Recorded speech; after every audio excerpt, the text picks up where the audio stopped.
ठीक है, तो हम लोग गांधी युग पढ़ रहे थे और मैंने तुम्हें बताया था कि किस तरीके से असहयोग आंदोलन यानी नॉन कॉरपोरेशन मूवमेंट हुआ।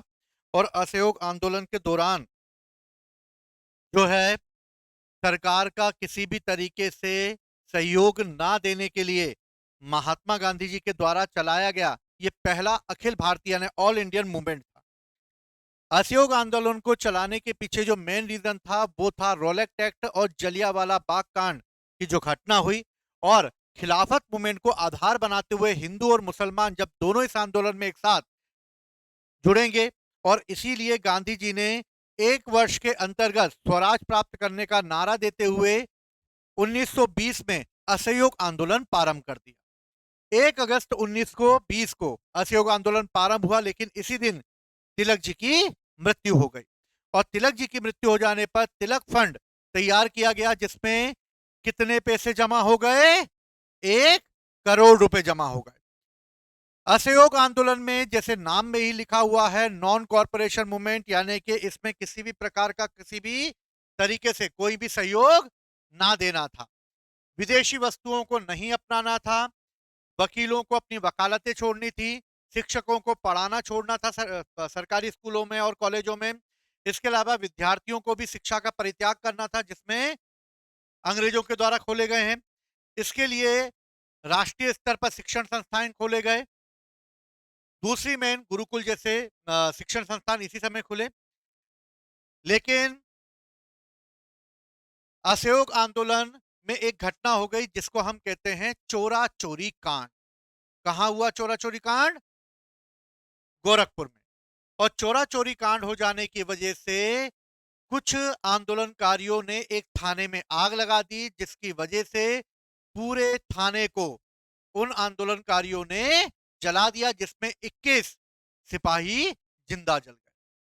गांधी जी को जब इस बारे में पता चला तो गांधी जी ने बारदोली में एक सम्मेलन बुलाया, यानी कि एक सभा बुलाई, और सम्मेलन में उन्होंने इस असहयोग आंदोलन को समाप्त करने का निर्णय ले लिया।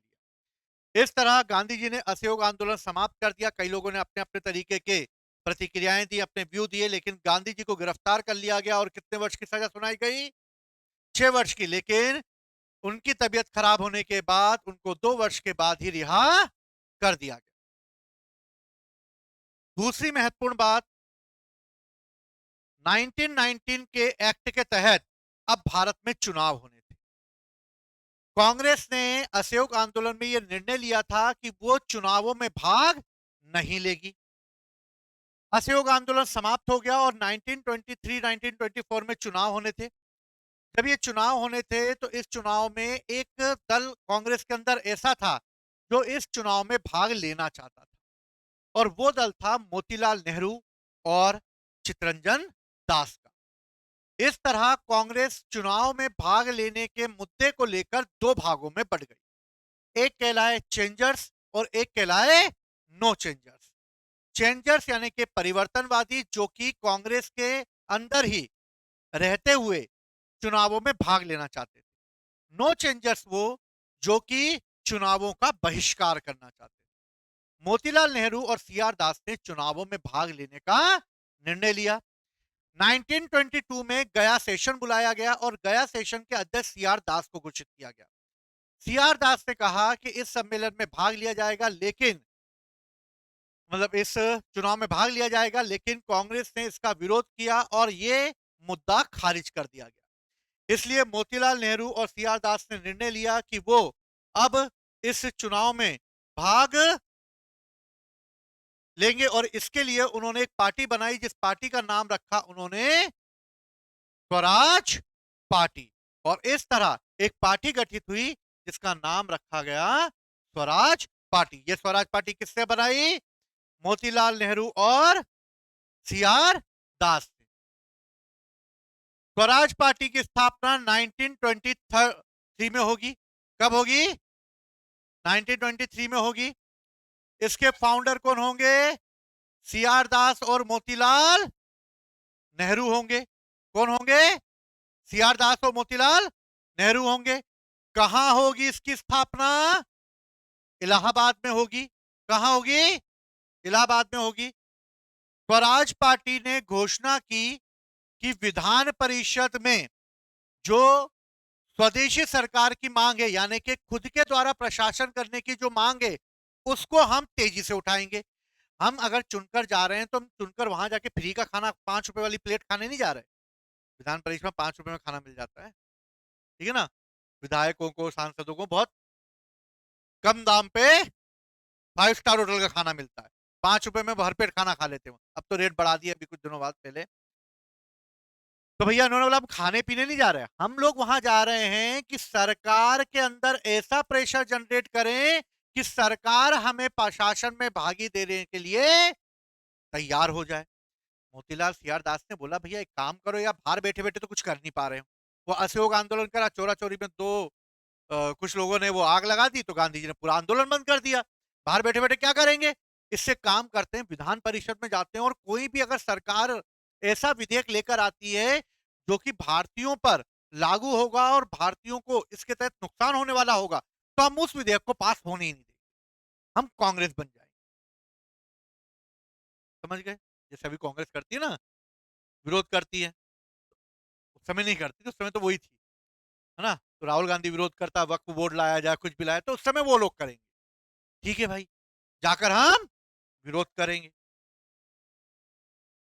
मोतीलाल नेहरू और चितरंजन दास का जो आइडिया था वो अच्छा था कि अंदर जाके विरोध करो, बेहतरीन जो है कांग्रेस की सरकार जो है, कांग्रेस जो है वो उनके कार्यकारी को जो भी कार्य कर रहे हैं उनको पूरा ठप कर दो। तो स्वराज पार्टी ने कहा कि विधान परिषद में जो स्वदेशी सरकार है उसकी मांग उठाएंगे और यदि ये मांग नहीं मानी गई तो हम विधान परिषद की कार्यवाही में बाधा डालकर अपना विरोध दिखाएंगे। समझ गए बात को। समझ में आई स्वराज पार्टी क्या चाह रही है। स्वराज पार्टी इलेक्शन में पार्टिसिपेट क्यों होना चाह रही है। वो चाह रही है कि कोई आंदोलन तो है ही नहीं, असहयोग आंदोलन समाप्त हो गया। अब बैठे बैठे बीवी की डांट खाने से अच्छा है कि घर जाकर वहां जाकर क्या किया जाए, विरोध किया जाए। इसी को लेकर गांधीदास पैक्ट हुआ। क्या हुआ। तुम्हें बड़ी हथियारी काजल। क्या हुआ। गांधीदास पैक्ट हुआ। कब होगा याद रखना, 5 फरवरी 1900, हाँ 1924 को। 5 फरवरी 1944 को क्या होगा। 24 ही तो बोला मैं, 44 बोल दिया क्या, माय मिस्टेक। क्या होगा 1924 में गांधीदास पैक्ट होगा। गांधीदास पैक्ट में क्या हुआ कि गांधी जी अभी जेल में, मैंने पिछली क्लास में भी तो बताया था, गांधी जी अभी कहां हैं, जेल में है। 1922 में उनको जेल भेजा गया था 6 वर्ष के लिए, लेकिन 2 वर्ष बाद उनकी तबीयत खराब हो गई, इसलिए उनको रिहा कर दिया गया। गांधी जी रिहा होकर आए। जब रिहा होकर आए तो उन्होंने देखा भैया मार्केट में क्या चल रहा है नया नया, तो उन्होंने पता लगाया यार कांग्रेस में थोड़ी गड़बड़ी हो गई है। बोले क्या गड़बड़ी हो गई है। बोले एक दल जो है वो चुनाव में पार्टिसिपेट करना चाहता है और एक दल जो है कांग्रेस के अंदर ही वो चुनाव में पार्टिसिपेट नहीं करना चाहता है। गांधी जी ने माहौल तो एकदम खराब कर दिया यार, मैं 2 साल के लिए क्या जेल में गया कि पूरे कांग्रेस की बैंड बजा के रख दी तुमने।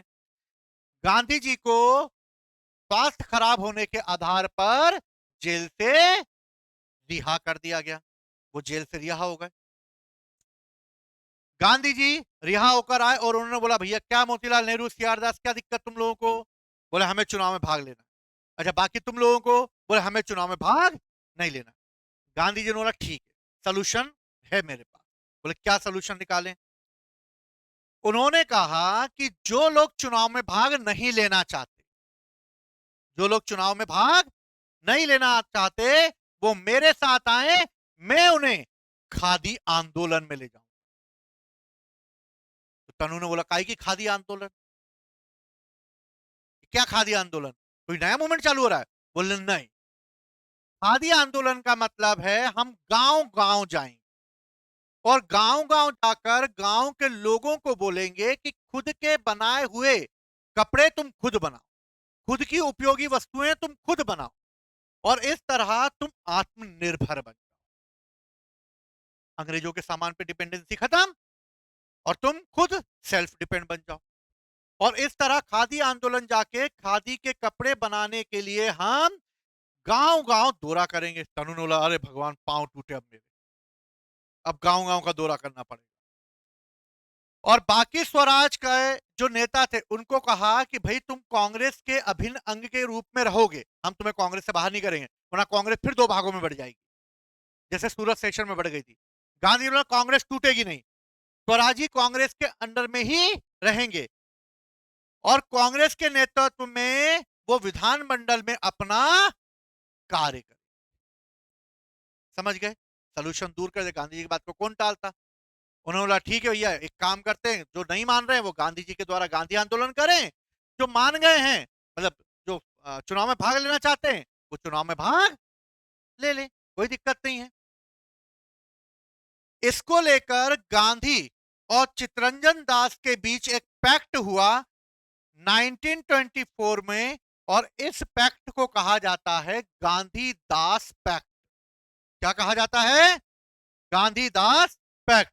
और ये होगा बेलगांव कांग्रेस सेशन। 1924 में बेलगांव का अधिवेशन होगा और गांधी जी इस बेलगांव सेशन के अध्यक्ष बनेंगे। गांधी जी एकमात्र अगर किसी अधिवेशन की अध्यक्षता करेंगे तो वो अध्यक्षता करेंगे सिर्फ बेलगांव कांग्रेस सेशन की। इसके अलावा गांधी जी कभी भी कांग्रेस के अध्यक्ष नहीं बने। याद रखना, गांधी जी ने एकमात्र अधिवेशन की अध्यक्षता करी है कांग्रेस की, वो कौन सी है? बेलगांव कांग्रेस अधिवेशन। और इसके अध्यक्ष कौन बनेंगे? स्वयं गांधी जी। स्वराज पार्टी चुनाव में पार्टिसिपेट करेगी और नवंबर 1923 में सेंट्रल असेंबली के चुनाव होंगे। इस चुनाव में 101 सीटों में से 42 सीटें स्वराज पार्टी जीत जाएगी। कितनी जीतेगी? 42 सीटें स्वराज पार्टी जीत जाएगी। और इस तरह स्वराज पार्टी सेंट्रल असेंबली के अपने अध्यक्ष के पद पर मतलब विट्ठल भाई पटेल को अपॉइंट करवा देंगे। याद रखना, ये क्वेश्चन कई बार आता है, सेंट्रल असेंबली का अध्यक्ष पहली बार किस भारतीय को बनाया गया? तो विट्ठल भाई पटेल। किसको बनाया गया? और स्वराज पार्टी ने 1923 के चुनाव में भाग लेते हुए कितनी सीटें अर्जित की? और 42 सीटें अर्जित करके सबसे बड़ी पार्टी बनकर उसने विधान परिषद, सेंट्रल विधान परिषद के अध्यक्ष पद के लिए किसको अपॉइंट कर दिया? विट्ठल भाई। क्वेश्चन लगा रहे हो कि नहीं लगा रहे? बन रहे क्वेश्चन? ठीक है, टेस्ट में आएंगे ये क्वेश्चन सारे। समझ गए? जो कहानी सुना रहा हूं सब इसी में छुपा हुआ है। जरूरी नहीं है, जरूरी नहीं है कि मैं लिखवा रहा हूं, ठीक है ना? लेकिन जो मैं बता रहा हूं कहानी, उसी में सब छुपा हुआ है। ठीक, चलो। तो अध्यक्ष पद के लिए किसको अपॉइंट कर दिया? विट्ठल भाई।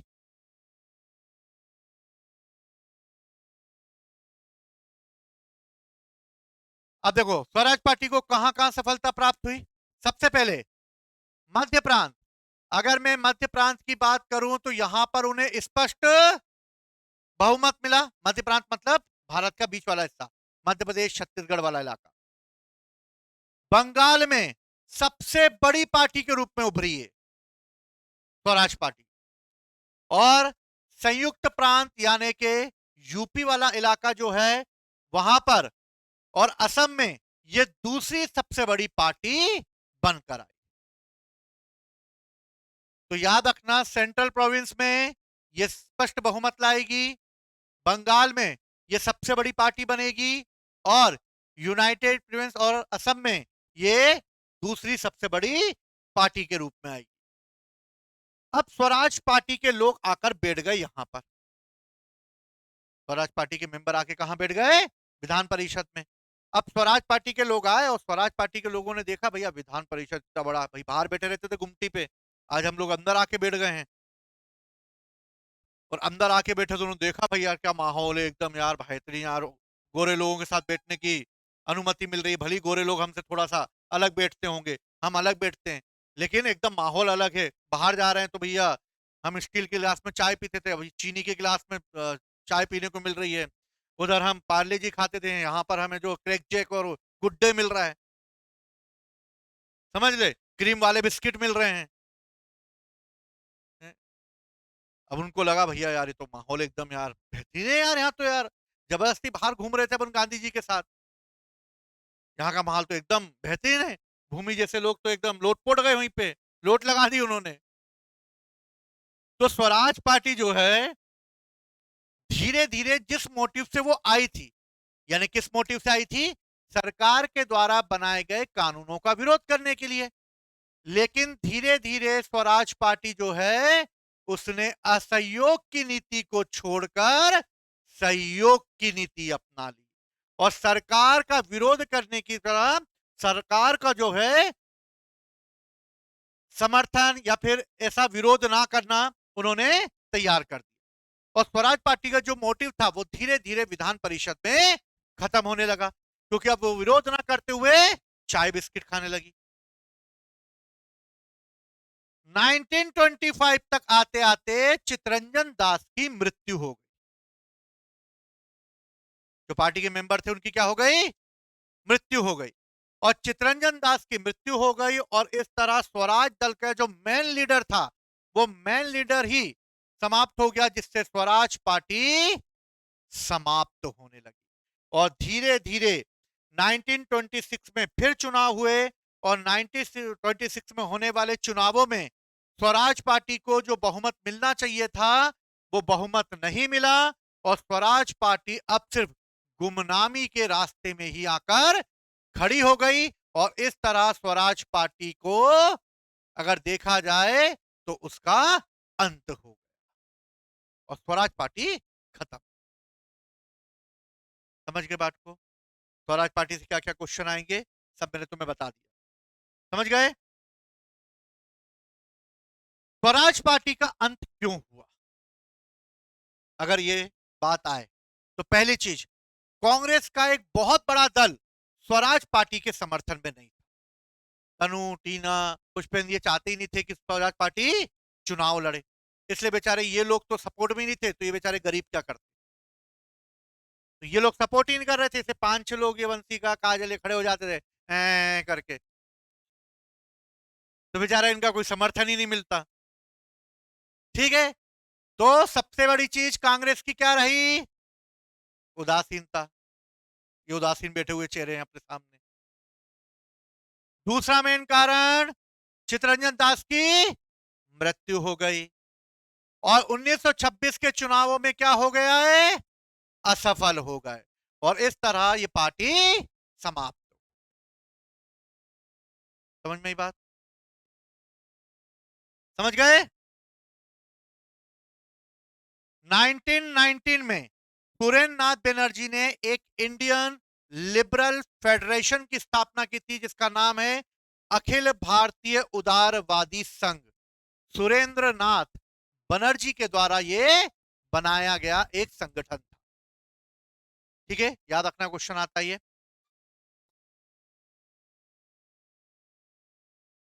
1922 में एक और पार्टी बनाई गई थी, क्योंकि कांग्रेस पार्टी के अंदर ही कई पार्टियां बन रही थी, तो 1922 में एक और पार्टी बनाई गई जिसका नाम था इंडिपेंडेंट पार्टी। क्या नाम था? और इंडिपेंडेंट पार्टी मदन मोहन मालवीय और मोतीलाल नेहरू के द्वारा बनाई गई। याद रखना मैंने तुम्हें एक बताया था मोतीलाल नेहरू की पुस्तक इंडिपेंडेंट, याद है? इंडिपेंडेंट किसकी है? मोतीलाल नेहरू की।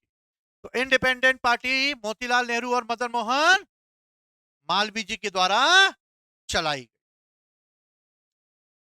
कांग्रेस अपना इस तरीके से कार्य कर रही थी, असहयोग आंदोलन चला रही थी। असहयोग आंदोलन के बाद उसने स्वराज पार्टी बनाई, स्वराज पार्टी के कुछ लोगों ने मिलकर स्वराज पार्टी के तहत चुनावों में भाग लिया।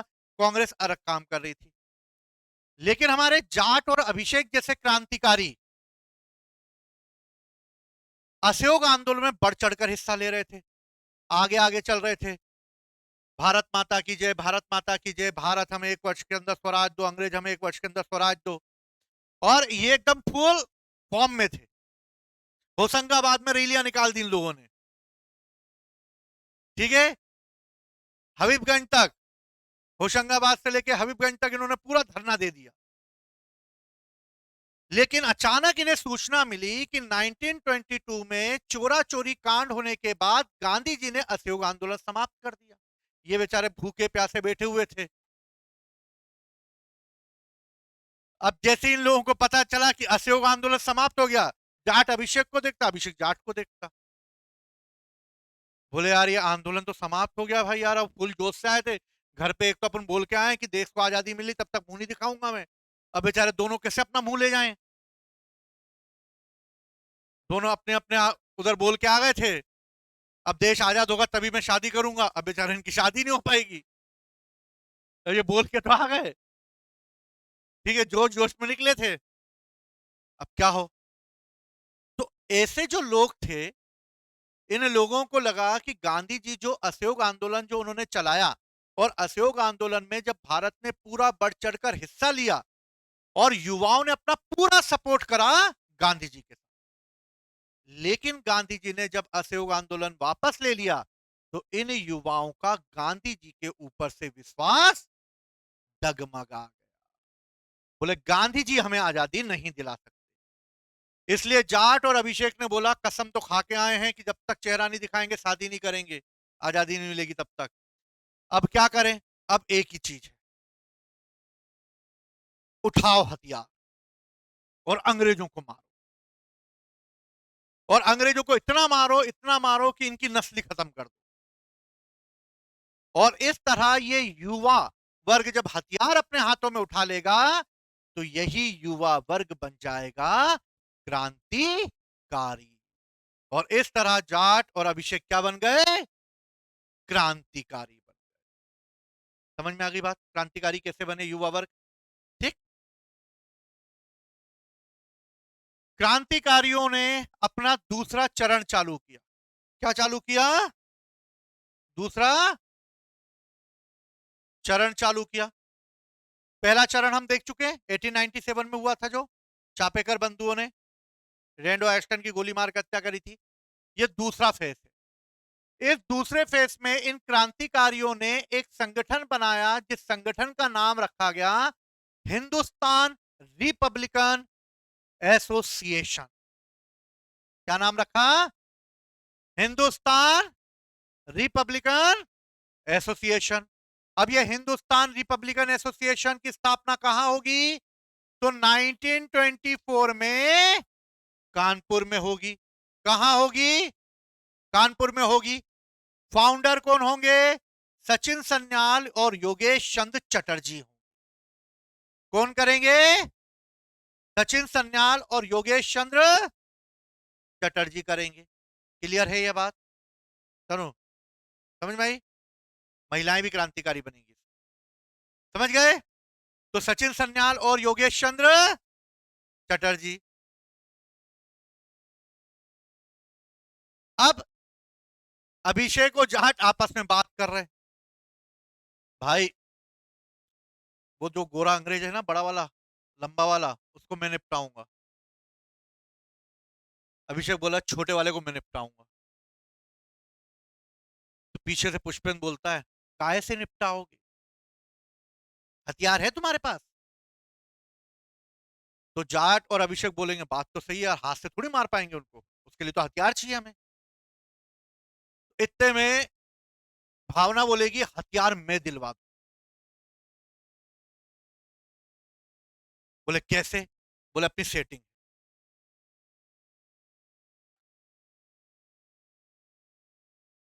अपने पास रूस के बड़े बड़े सप्लायर हैं जो कि हथियार सप्लाई कर देंगे। विशाल ने बोला रूस से मैं ले आऊंगा। फिर अभिषेक बोला भाई ये तो सब ठीक है, हथियार आ जाएंगे, हथियार ले आएंगे, पर हमें हथियार खरीदने के लिए पैसे चाहिए, पैसे कहां से आएंगे? तो इतने में तनु बोलेगी हम सरकारी खजाना लूट। क्या लूटेंगे? सरकारी खजाना लूटेंगे। फिर टीना बोलेगी सरकारी खजाना कैसे लूटेंगे, वहां तो बहुत सारी सिक्योरिटी होगी। बोले हम खजाना चलती ट्रेन में से लूटेंगे। कहां से लूटेंगे? चलती ट्रेन से लूटेंगे। और इस तरह क्रांतिकारियों ने हथियार खरीदने के लिए सरकारी खजाना लूटने का निर्णय, और इसके लिए प्लानिंग तैयार की गई। अब प्लानिंग तैयार करने के लिए उन्होंने देखा कि एक ट्रेन है जिसका नाम है 8 डाउन 10। क्या नाम है ट्रेन का? 8 डाउन 10। ये ट्रेन लखनऊ से सहारनपुर की ओर जाती है। कहां से आती है? और जब ये लखनऊ से सहारनपुर जाती है तो बीच में थोड़े से किलोमीटर के लिए एक सुनसान इलाका पड़ता है जिसको कहते हैं काकोरी, जहां दूर दूर तक कोई नहीं होगा। हम क्रांतिकारी इस ट्रेन में चढ़े, ठीक। और कुछ क्रांतिकारी काकोरी नामक स्थान पर रहे। ये ट्रेन आएगी, इसमें से कुछ क्रांतिकारी ट्रेन की जंजीर खींच देंगे। जैसे ही ट्रेन की जंजीर खींचेंगे ट्रेन रुक जाएगी, क्योंकि उन्होंने ये सूचना प्राप्त करी थी कि भारतीयों से लूटा गया धन सरकार इस 8 डाउन 10 से विदेश ले जा रही है। और एक सरकारी बोगी में ये पूरा सोना चांदी और जितने भी पैसा वगैरह जो भी था वो सब इसमें रखा हुआ है, ठीक है। कुछ क्रांतिकारी ट्रेन के अंदर चढ़े और काकोरी जैसे स्थान आया वहीं पर उन्होंने चेन पुलिंग कर दी। चेन की जैसे ही खींची गई ट्रेन रुक गई, और कुछ क्रांतिकारी जो बाहर खड़े थे उन्होंने उस डब्बे पर हमला कर दिया जिस डब्बे में छुपे हुए थी सरकारी खजाना। पुलिस वालों को मारा पीटा और वो सरकारी खजाना उन्होंने लूट लिया। समझिए, पुष्पेंद्र ने अपनी टी शर्ट के अंदर दबाया और भग लिया।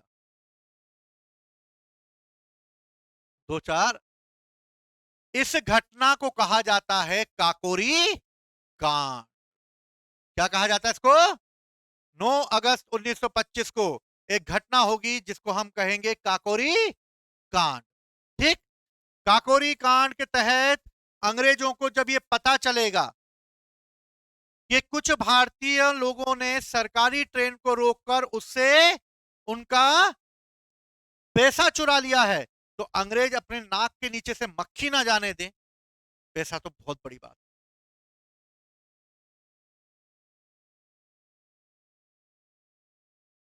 समझ के बात को। अंग्रेज वो मक्खी चूसे हैं जो चाय में पड़ी हुई मक्खी को चूस के फेंक देते हैं। उन्होंने हम भारतीयों को इस तरीके से चूस के फेंका। अब तुम उनके सामने तुम उनका पैसा चुरा लो तो बेटा वो शांत बैठने वाले नहीं बैठने वाले। अंग्रेजों ने, क्योंकि उनको पता था अगर आज हमने एक्शन नहीं लिया तो ऐसी डकैतियां और होंगी, इसलिए जिन जिन भारतीयों ने इसमें भाग लिया है उन सभी को दंडित करना जरूरी है।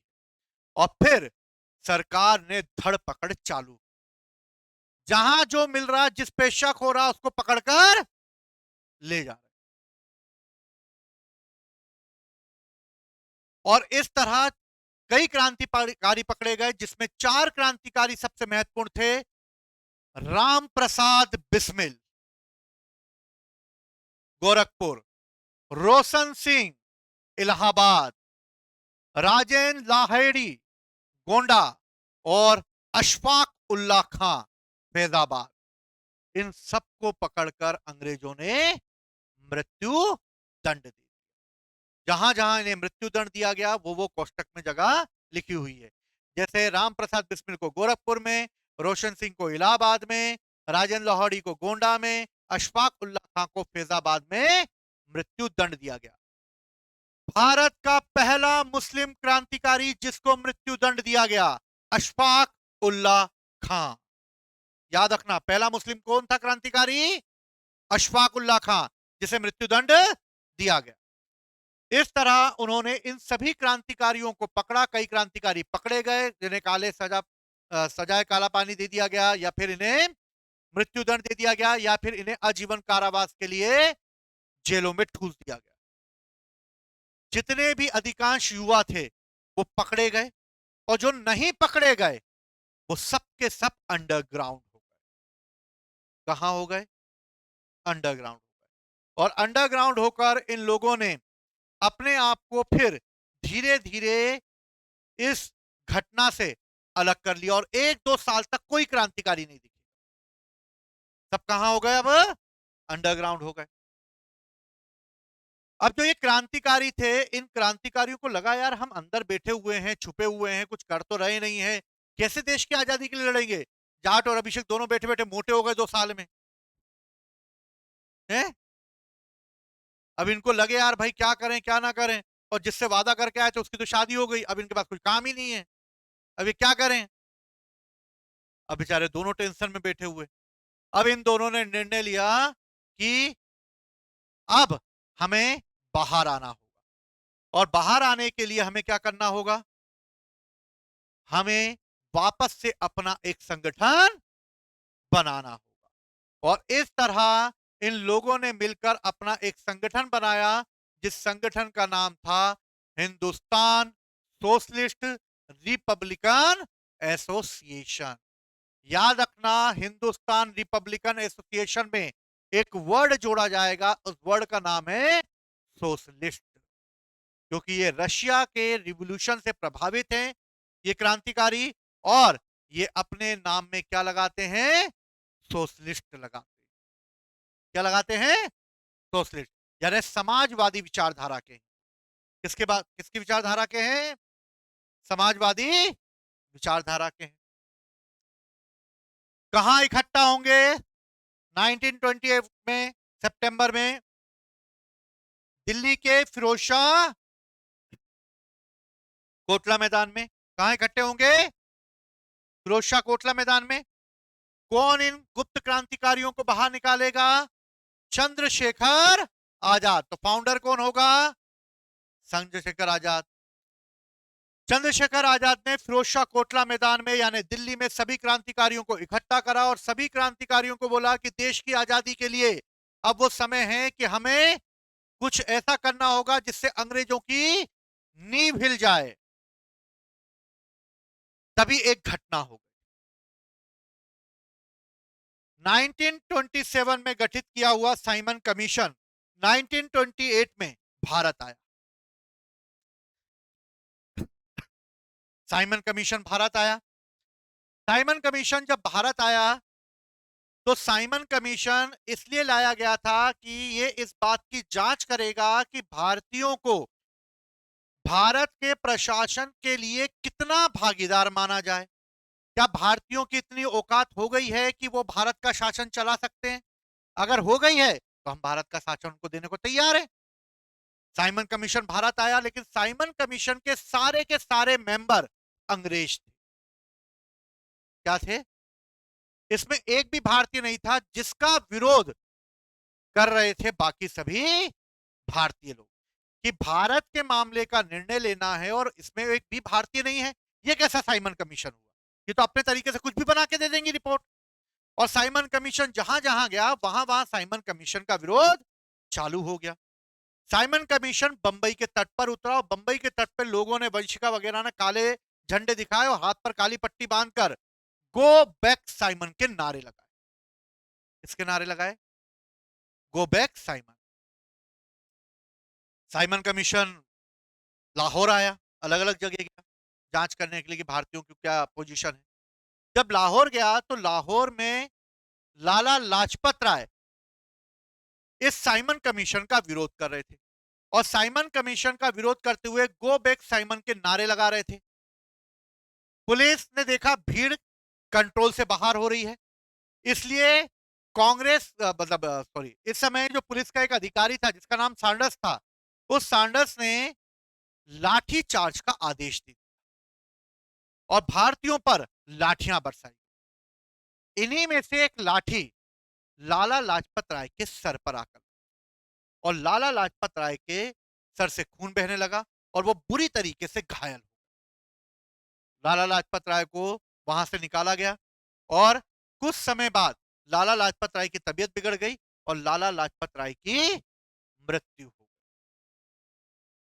लाला लाजपत राय को युवा वर्ग अपना आदर्श मानता और लाला लाजपत राय की हत्या ने सभी युवा क्रांतिकारियों को झंझोर कर रख दिया। भगत सिंह, चंद्रशेखर आजाद, राजगुरु, सुखदेव, बाकी जितने भी क्रांतिकारी थे, बटुकेश्वर दत्त वगैरह, जतिंदा, ये सब के सब लाला लाजपत राय को अपना आदर्श मान चुके थे।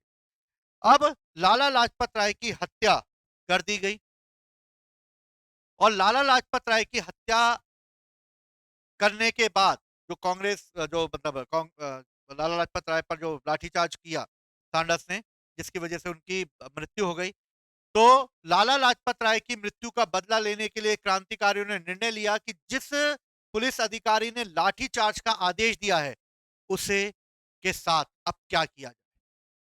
तभी क्रांतिकारियों में एक महिला भी थी जिसका नाम था दुर्गा भाभी। दुर्गा भाभी ने कहा उसकी हत्या कर। चंद्रशेखर आजाद, भगत सिंह, राजगुरु सबको पता था अगर सांडर्स की हत्या करी तो अंग्रेज हमें जिंदा नहीं छोड़े, क्योंकि सांडर्स पुलिस का एक बहुत बड़ा अधिकारी। लेकिन लाला लाजपत राय की मृत्यु का बदला लेना था। अब यह तय हुआ कौन करेगा सांडर्स की हत्या। जो करेगा वो नजर में आएगा। इसके लिए सबसे पहले आगे आए चंद्रशेखर आजाद। बोले मैं जाऊंगा। भगत सिंह ने बोला भैया आप अकेले नहीं जाओगे, मैं भी जाऊंगा आपके साथ। और इस तरह भगत सिंह, चंद्रशेखर आजाद और राजगुरु, इन तीनों ने तय किया कि ये तीनों मिलकर हत्या करेंगे सांडर्स की। समझ में आ रही बात? किसकी हत्या करेंगे? सांडर्स की। और इस तरह दिसंबर 1928 में सांडर्स की हत्या करने की योजना बनाई गई। लाहौर में साइमन कमीशन का खिलाफ प्रदर्शन करते हुए लाला लाजपत राय की मृत्यु हो गई और लाला लाजपत राय की मृत्यु हो जाने के बाद सांडर्स की हत्या की प्लानिंग कर रहे थे भगत सिंह, चंद्रशेखर आजाद और राजगुरु। और इस तरह दिसंबर 1928 में भगत सिंह, चंद्रशेखर आजाद और राजगुरु तीनों ने लाला लाजपत राय की मृत्यु हो जाने पर इसका बदला लेने का निर्णय लिया और लाहौर में सांडर्स जब अपने ऑफिस में था तो उसका टाइम निकाला गया, कब वो ऑफिस से निकलता है, कब वो ऑफिस से में जाता है, उसका क्या टाइमिंग है राउंड लगाने का, सब उन्होंने 2-3 दिन जाकर पूरी इंक्वायरी ली। एक जना ठेला लगा के खड़ा हो गया, एक जन साइकिल की चेन उतार के उस चेन को चढ़ाने में लग गया, एक जो है वो फकीर के रूप में बैठ गया और ये तय करा कि सांडर्स जैसे ही आएगा तैसे ही हमला कर देंगे। अब बैठे हुए सांडर्स ने अपनी बुलेट तैयार की और अपने ऑफिस से बाहर निकला। जैसे ही वो ऑफिस से बाहर निकला, एक ने उसकी गाड़ी के आगे अपनी साइकिल लड़ा दी। वो रुका और उसने वैसे ही इंडियन को गाली देना चालू हुई। इसमें भगत सिंह ने अपना चंद्रशेखर आजाद भिखारी ग्रुप, उन्होंने जैसे ही अपना उतारा और उतार के सांडर्स को गोली मारी। सारी गोली उतार दी सांडर्स के अंदर। जैसी गोली की आवाज सुनी, क्योंकि लाहौर में पुलिस स्टेशन के बाहर ये सब हुआ था, इसलिए पुलिस वाले बाहर निकल आए। और पुलिस वाले जैसे ही बाहर निकले तो उसमें कुछ भारतीय पुलिस वाले भी थे। भगत सिंह ने भारतीय पुलिस वालों से बोला हमारी तुमसे कोई दुश्मनी नहीं है, अगर तुमने हमें मजबूर किया तो हम तुम्हारी भी हत्या कर देंगे। लेकिन भगत सिंह, चंद्रशेखर आजाद और राजगुरु के ये पीछे पड़ गए, लेकिन तीनों भागकर अंडरग्राउंड हो गए और तीनों पकड़ में नहीं। अंग्रेजों की आत्मा किलप गई और अंग्रेजों को लगा कि भैया यार 20 सड़क पर कुत्ते की मौत मार दिया सांडर्स और सांडर्स की हत्या की है, तो इसका बदला तो अब अंग्रेजी सरकार लेकर रही। और अंग्रेजी सरकार को इनका ठिकाना नहीं मिल रहा, ऊपर से प्रेशर आ रहा अंग्रेजी सरकार का कि ढूंढो किसी भी तरीके से इन लोगों को और तत्काल ढूंढो वरना सबकी चमड़ी उधड़ेगी। पूरा डिपार्टमेंट हिल गया। अब ये तीनों के तीनों अंडरग्राउंड और पुलिस वाले जो हैं कांप रहे कि पकड़ में नहीं आए तो क्या होगा। तो इन लोगों ने पकड़ने के लिए भारतीय लोगों के घरों में घुसना चालू और तलाशी ली बिना वारंट और बिना तहकीकात। जिसका घर मिल रहा है उसके घर घुस गए, नहीं पता तो मार रहे उनको। और जनता जो थी उनको लगा कि भैया ये कौन लोग हैं जो आए मार के चले गए, हमें क्यों अंग्रेज पीट रहे हैं, हमें तो कोई लेना देना ही नहीं है इससे। बोले बताओ बोले कौन चंद्रशेखर आजाद, कौन भगत सिंह? उन्होंने बताओ, तुम तो हमें नहीं पता, तुम तो बताओ बस। अरे कहां से बताओ यार, जब पता ही नहीं है तो कहां से बता दो? और पूरी जनता की कुटाई चालू कर दी उन्होंने। अब जनता को ये लगने लगा कि भैया कोई मार के गया, भुगत हम रहे, तो जनता की नजर में ये आने लगा कि ये क्रांतिकारी नहीं बल्कि हत्यारे हैं। ये हत्या करते हैं और हम आम जनता को भुगतना पड़ता है। न्यूज़पेपर में ये बात छपने लगी। जब ये बात भगत सिंह चंद्रशेखर को पता चली कि मार्केट में हमारी ऐसी वैल्यू हो गई है, तो चंद्रशेखर और भगत सिंह को लगा भैया इससे तो जनता के सामने हमारे उद्देश्य पता ही नहीं चलेंगे कि हम आम जो व्यक्ति हैं, बल्कि हम हत्यारे नहीं हैं, बल्कि हम क्रांतिकारी हैं जो देश की आजादी चाहते हैं। और हमारे मोटिव क्या है? वो है देश को आजाद करना। और इस तरीके से जनता के सामने उनकी इमेज खराब होने लगी। भगत सिंह को लगा कि इस तरीके से तो यार हमारी इमेज बहुत खराब हो जाएगी, कुछ ना कुछ तो करना पड़ेगा। तो भगत सिंह ने चंद्रशेखर के जी के सामने एक प्रस्ताव रखा। भगत सिंह ने कहा कि मुझे बाहर जाना। चंद्रशेखर आजाद ने बोला भैया बाहर गए तो अंग्रेज पकड़ लेंगे चप्पे चप्पे पे पुलिस है। भगत सिंह ने कहा कि देखो मेरे को अंग्रेजी आती है, मैं बाहर जाऊंगा और बाहर जाके मुझे जनता को ये बताना होगा कि हमारे उद्देश्य क्या है, वरना जनता हमें हमेशा हत्यारा ही समझेगी। अगर अंग्रेजों ने हमें निपटा दिया, पता लगा अंग्रेजों को हमारा ठिकाना पता लग गया, अंग्रेजों ने हमें मार दिया, तो हमारी विचारधाराएं लोगों तक पहुंच नहीं पाएंगी और लोग हमें जीवन भर एक हत्यारा, एक आम इंसान समझ के भूल जाए और हमारे उद्देश्य लोगों तक पता नहीं चल पाएंगे। चंद्रशेखर आजाद ने बोला भैया तो इसके लिए क्या प्लानिंग करी भगत सिंह, बताओ जरा मुझे। भगत सिंह ने बोला हम सरकार के उस हिस्से में जाएंगे जहां पर सबसे ज्यादा लोगों तक हम पहुंच सकते हैं। चंद्रशेखर आजाद ने बोला ऐसी कौन सी जगह है? उन्होंने बोला विधान परिषद। बोले कैसे?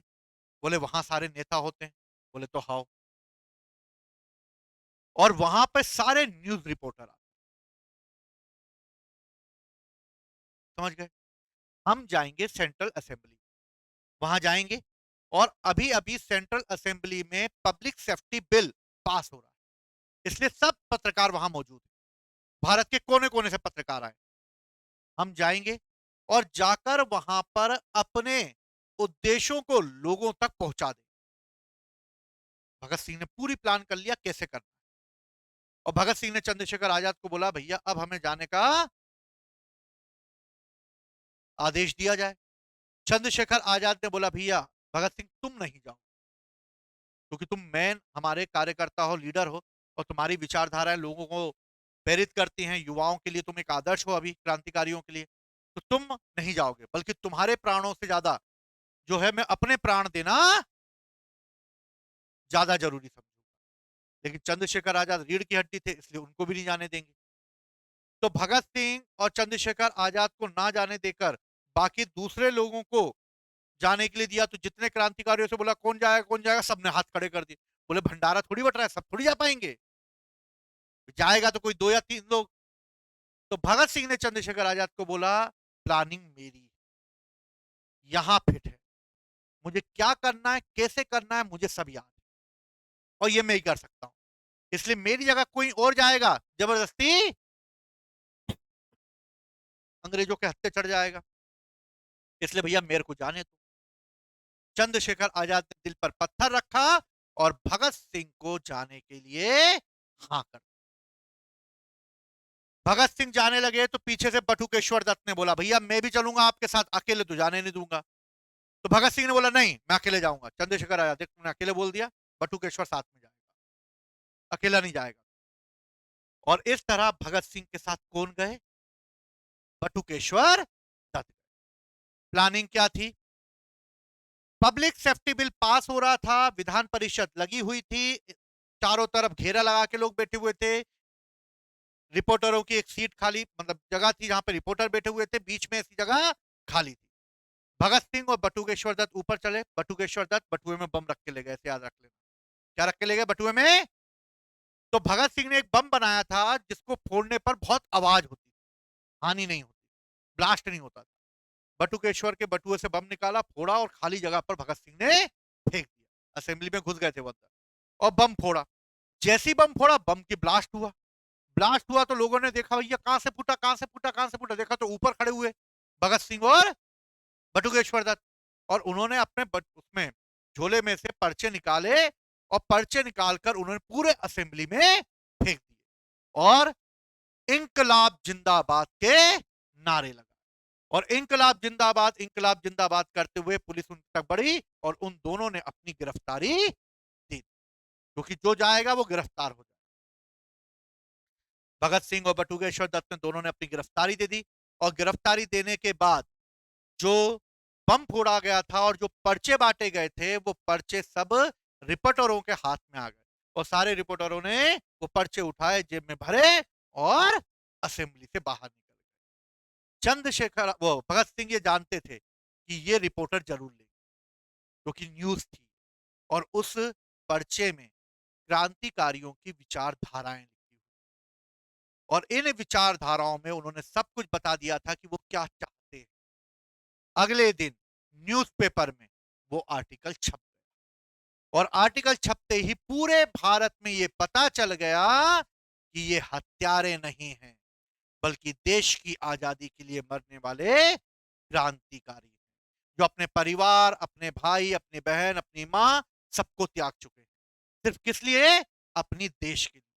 और इस तरह जब इन क्रांतिकारियों की विचारधाराएं लोगों तक पहुंची और जो लोग इनके कारण पिट रहे थे और उनको लग रहा था कि ये हत्या करके चले गए, हम पिट रहे हैं, जब इनको पता लगा कि भैया हम इनके लिए पिट रहे थे, तो अंग्रेजों के पास जाके बोले और मार लो, अब तो हमें, अब तो हम और पिट लेंगे, क्योंकि अब हम अपने देश के क्रांतिकारियों के लिए पिट रहे हैं। अभी तक हम सोच रहे थे किसी और के लिए पिट रहे हैं, अब तो अंग्रेजों की मार भी असर नहीं करेगी। और इस तरह प्रत्येक भारतीय तक, भारतीयों के पास उन क्रांतिकारियों की विचारधाराएं पहुंच गई। भगत सिंह और भगत सिंह और बटुकेश्वर दत्त को गिरफ्तार कर लिया गया और गिरफ्तार करके उन्हें जेल में डाल दिया। समझ में आई बात? तो इसको थोड़ा सा देख लेते हैं हम क्या लिखा हुआ है, बाकी फिर हम लोग कल करेंगे, है ना? तो सेंट्रल लेजिस्लेटिव असेंबली में बम फोड़ा गया। कब फोड़ा गया? 1929 में। सेंट्रल विधान परिषद में जब ट्रेड डिस्प्यूट बिल और पब्लिक सेफ्टी बिल, दो बिल पारित हो रहे थे, तब इस बात का निर्णय लिया गया कि इस समय बम फोड़ा जाएगा। भगत सिंह के साथ कौन गए और क्या नारे लगाए? इंकलाब जिंदाबाद। और पर्चे में लिखा हुआ था कि बहरों को सुनने के लिए बमों की आवश्यकता होती है। और इस तरह आप इंकलाब जिंदाबाद के नारे लगाते हुए अपने उद्देश्यों को लोगों तक पहुंचा। ठीक है, तो इसके बाद की कहानी फिर करना पूरी। ठीक है, तो फिर कल मिलते हैं। ठीक है, जय हिंद, जय